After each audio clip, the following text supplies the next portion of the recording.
Assalamualaikum warahmatullahi wabarakatuh. Kembali lagi bertemu dengan saya, Ibu Asih Wahyuti. Semoga kalian tetap semangat, masih sehat, dan selalu dalam lindungan Allah yang Maha Kuasa. Ingat, tetap jaga prokes meskipun sedang berada di rumah. Kali ini masih berhubungan dengan berita. Tolong kalian simak baik-baik. Jangan lupa persiapkan buku catatan untuk mencatat hal-hal yang memang perlu kalian catat. Seperti kita ketahui bahwa berita adalah produk jurnalistik yang dapat kita jumpai dari beberapa media. Media itu bisa berupa media online, contohnya internet, media cetak, contohnya surat kabar, tabloid atau majalah, atau media radio dan televisi. Dalam sebuah berita, biasanya akan kita jumpai sebuah laporan yang biasanya berisi peristiwa, kejadian, atau sesuatu hal yang sedang terjadi atau sudah terjadi. Informasi yang disampaikan dalam sebuah berita biasanya bersifat aktual, penting, dan menarik. Oleh karena itu, laporan atau peristiwa atau kejadian yang disampaikan haruslah berupa fakta, karena hal ini akan diketahui oleh masyarakat umum atau publik yang membaca atau mendengar berita tersebut.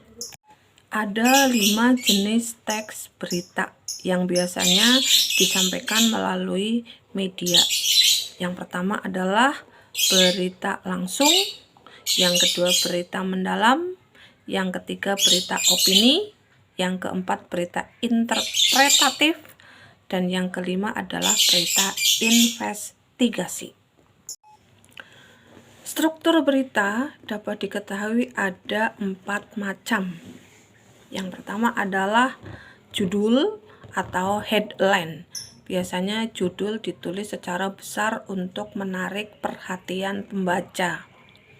Yang kedua ada kepala berita atau lead. Biasanya berisi peristiwa secara singkat yang ditulis pada bagian awal. Yang ketiga adalah tubuh berita atau body. Nah, ini sudah berisi tentang isi berita secara keseluruhan. Yang keempat adalah ekor berita. Nah, ekor berita ini biasanya berupa referensi atau sumber berita yang sudah disajikan dalam peristiwa tersebut atau dalam berita tersebut. Kaidah kebahasaan teks berita yang bisa kalian ketahui ada beberapa macam.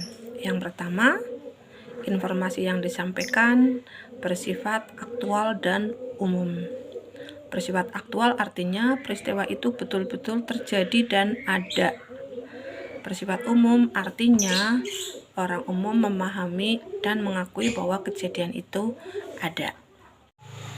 Yang kedua, berdasarkan fakta.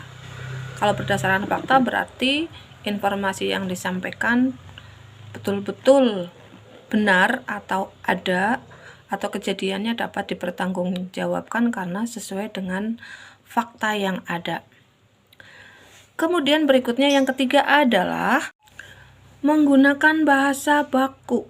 Bahasa baku berarti bahasa yang sesuai dengan standar, bukan bahasa percakapan sehari-hari, bukan bahasa yang sering dipakai oleh suatu daerah, tapi betul-betul bahasa yang sudah dibakukan oleh pemerintah. Yang keempat adalah fokus pada peristiwa yang terjadi. Kenapa harus fokus? Supaya berita tidak bercabang kemana-mana. Kalau kita fokus pada peristiwa yang terjadi, kita bisa menyampaikan informasi secara detail, secara betul, karena kita bisa menyampaikan data, bisa menyampaikan fakta, bisa menyampaikan suatu informasi baik menggunakan sumber berita atau apa yang kita lihat secara langsung. Yang kelima, menggunakan verba pewarta. Verba adalah kata kerja, pewarta adalah pemberi berita. Contoh, memaparkan. Kemudian ada juga lagi yang menggunakan kata mengatakan. Itu adalah beberapa contoh verba pewarta. Berikutnya nomor 6 adalah menggunakan verba transitif atau kata kerja yang membutuhkan objek. Jadi, biasanya yang dipakai adalah kata kerja yang menggunakan imbuhan me tetapi membutuhkan objek. Contoh, ibu mengatakan peristiwa itu betul-betul terjadi. Nah, di situ kata kerjanya menggunakan mengatakan. Kalau mengatakan berarti harus ada objeknya. Di sini objeknya adalah peristiwa yang sedang terjadi.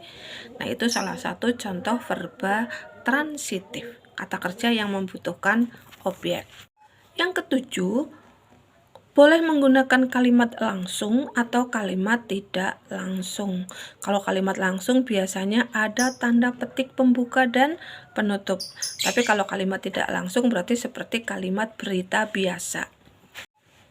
Untuk kaidah kebahasaan teks berita yang terakhir atau yang ke-8 adalah informasi adanya waktu, tempat, berlangsungnya peristiwa.